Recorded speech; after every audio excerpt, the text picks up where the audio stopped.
भवन्तु सुखिनः सर्वे सन्तु निरामया सर्वे भद्राणि पश्यन्तु माँ कश्चित् दुःखभाग् भवेत्। मैं डॉक्टर गौतम कुमार झा श्री कृष्णा पूजा आयुर्वेद श्री धन्वंतरी आरोग्य निकेतन से एक लिप वीडियो में प्रस्तुत हो रहा हूँ। कृपया ध्यान दें। हमारे आयुर्वेद एक महत्वपूर्ण विधा है जो कि वेदों द्वारा प्रस्तुत किया गया है और वेद के हर एक विधाएं चिरंतन सत्य होता है।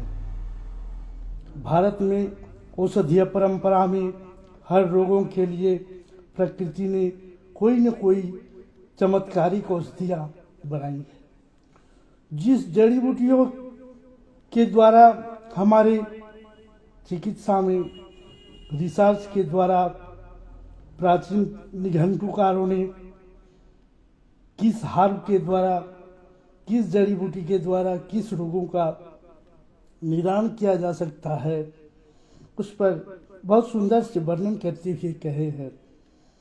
हार्ट के लिए जो हमारी महत्वपूर्ण अंग हृदय है, उसके लिए अर्जुन छाल एक महत्वपूर्ण औषधि है। यह मांसपेशियों को मजबूत करते हुए कोलेस्ट्रॉल को कम करता है और अपनी क्रियाओं को सुचालित करता है।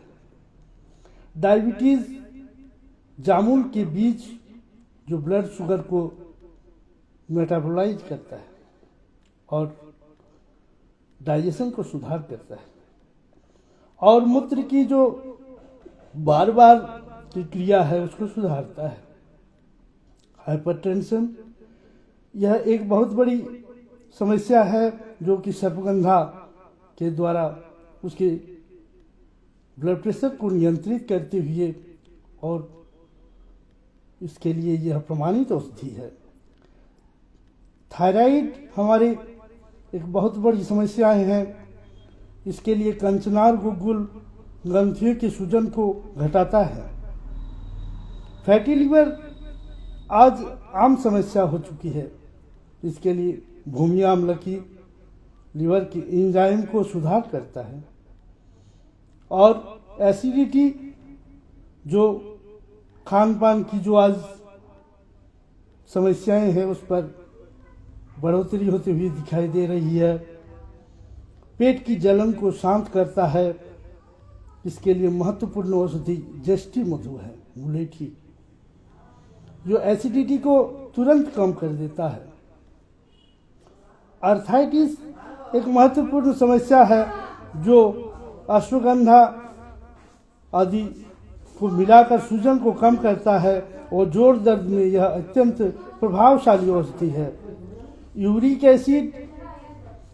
एसिड हाई ब्लड प्रेशर इत्यादि के लिए भी यह करता है, और शरीर की अम्लता को निकालकर यूरिक एसिड को घटा देता है। माइग्रेन के लिए ब्राह्मी बहुत सुंदर औषधि है। यह ट्रिगर को कम करके और प्रभावी होता है। साइनस पुरानी दर्द साइनस के लिए खास फायदेमंद है। कब्ज के लिए त्रिफला अत्यंत प्रभावशाली औषधि, और त्रिफला न कि कब्ज के लिए संपूर्ण शरीर के अंग अंग के लिए यह सुरक्षा प्रदान करता है। पेट के कीड़ों के लिए बिरंग एक महत्वपूर्ण औषधि है। पीसीओएस और पीसीओडी में शतावरी अत्यंत प्रभावशाली है। यह क्या करता है, उसको बैलेंस कर ओवरी में स्वस्थता बना रखता है। अनियमित पीरियड के लिए अशोक छाल गर्भाशय को ठीक करता है।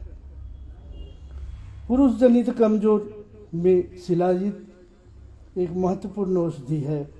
वो मिनरल और स्टेमिना को बनाते हुए यह शरीर में पौरुष शक्ति प्रदान करता है। बाल झड़ना भृंगराज एक महत्वपूर्ण औषधि है।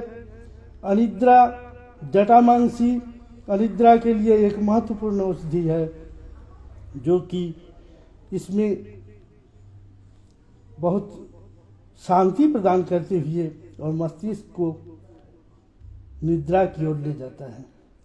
फेफड़े की कमजोरी में बांस का अड़ूसा जिसको कहते हैं अत्यंत प्रभावशाली है।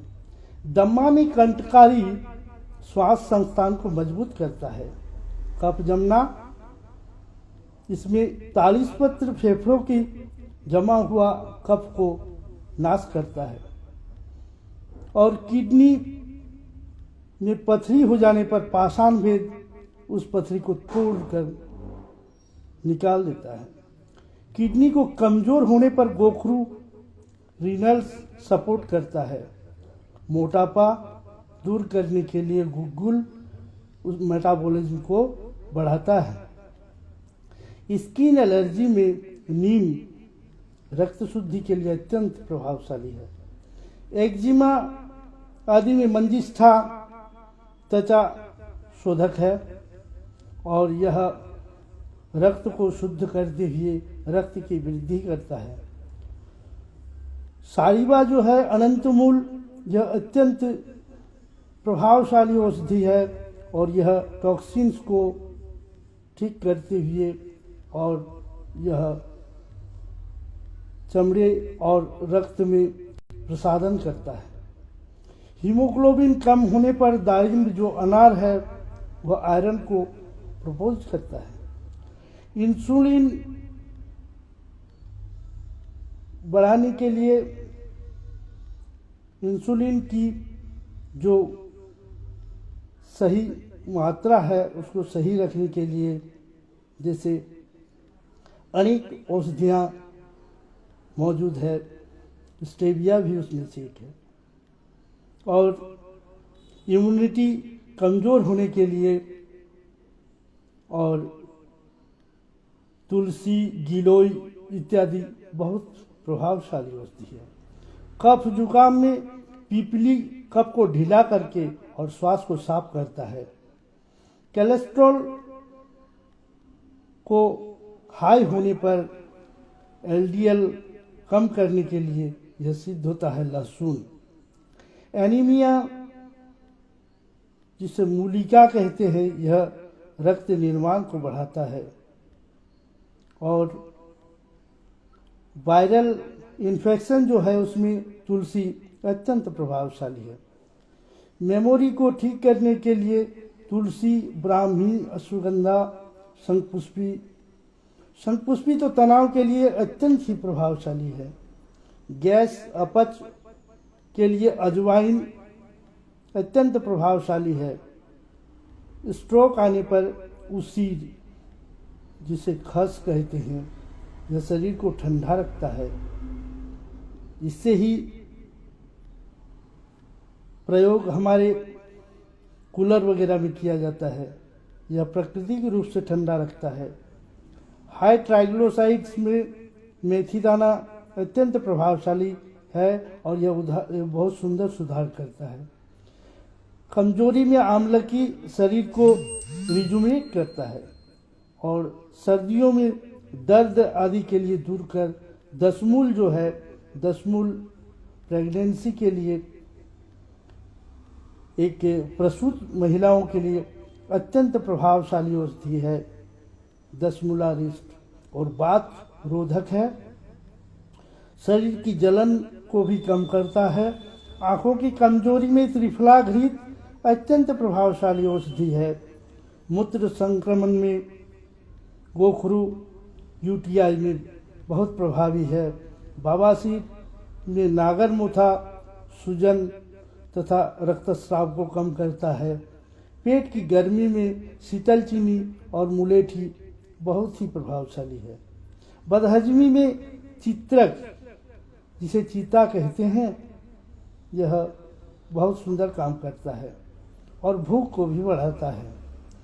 थकान और कमजोरी में अष्टवर्ग औषधियाँ अत्यंत लाभदायी है। एलर्जी अस्थमा में हरितकी श्वसन मार्ग को सफाई करता है और एंटी एलर्जिक होने के कारण यह कफ को बनने नहीं देता है। और दांत दर्द में लौंग बहुत ही सुंदर कार्यकारी है।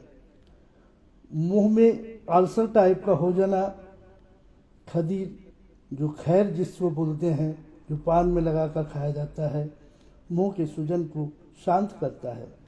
रक्तचाप में मुलेठी अत्यंत प्रभावशाली है, इसलिए इस तरह की अत्यंत प्रभावशाली औषधियाँ हमारे आयुर्वेद में उपलब्ध हैं। और आयुर्वेद जब सृष्टि हुई उसी समय से, आदिकाल से ही आयुर्वेद हमारे जीवन का एक महत्वपूर्ण अंग रहा। जब सृष्टि हुआ तो भगवान स्वयं इसका विधान पहले रखे और धन्वंतरी जी के रूप में आविर्भाव होकर और संपूर्ण संसार के सृष्टि में अपना लोकहित में प्रस्तुत हुए। जब समुद्र मंथन हुआ तो समुद्र मंथन के समय चतुर्भुज रूप में भगवान स्वयं 4 हाथों में 4 महत्वपूर्ण चीज लेके आए। एक आयुर्वेद जो हमारे संसार के कर्ता और धर्ता और विकास का प्रथम माध्यम है। फिर अमृत कलश, जिसके लिए आज देवता तक को भी ऋणी बना करके गए प्रभु, और जन जन को हित के लिए औषधि भी उन्होंने प्रदान किया, जो औषधि आज संसार में हम और आप प्रतिदिन मर जाते। आज खान पान की जो दृष्टि है, इस हिसाब से उसको जीवित रखने के लिए औषधि को लेकर के आए और शंख को लेकर के आए। शंख समुद्र से आए तो शंख को भी साथ में लेके आए, जो भगवान विष्णु के हाथ में आज भी चिरंतन है।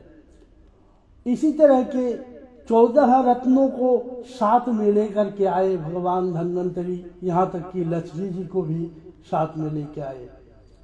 आज हमारे जीवन को सोचिए तो जीवन का हमारा समुद्र मंथन नित्य प्रति होता है। हम एक बूंद है और यह संसार समुद्र है, और इस समुद्र में इस तरह की 14 रत्नों को सजाया गया है, एक एक करके। जैसे प्रथम हमारे कालकूट विष, संसार के बाधाओं को नाश करते हुए कालकूट विष। फिर इस कालकूट को जब नष्ट कर लिए तो फिर आप उच्चैश्रवा को ले आए। उच्चैश्रवा, उसके बाद कामधेनु आए। कामधेनु जो कि हमारे जीवन का एक मूल उद्देश्य है। कामधेनु, फिर उच्चैश्रवा, फिर ऐरावत, सब गति प्रदान करने वाले और हमारे जीवन में एक एक सोपान को आगे बढ़ाते हुए भगवान धन्वंतरी स्वयं अवतरित हुए। और फिर वारुणी, फिर लक्ष्मी, फिर एक एक करके उर्वशी से लेके सबको एक साथ लाए और हमारे संसार में एक नए आयाम को जुड़े। और अंततः जब भगवान विष्णु इनको धन्वंतरी जी को अमृत, मथेगी अमृत को पान कराने के लिए देवताओं को कहे, तब उस समय एक असुर आकर के खड़े हो गए और उन्होंने भी देवताओं के दल पर जाकर छद्मवेश में उससे पान कर लिए। तब भगवान विष्णु ने स्वयं मोहिनी रूप धारण करते हुए और उस अमृत तत्व को देवों पर बांटे। और वारुणी जो सुरा है उस सुरा को असुरों में बांटकर और देवों को अमृत अमर बनाए।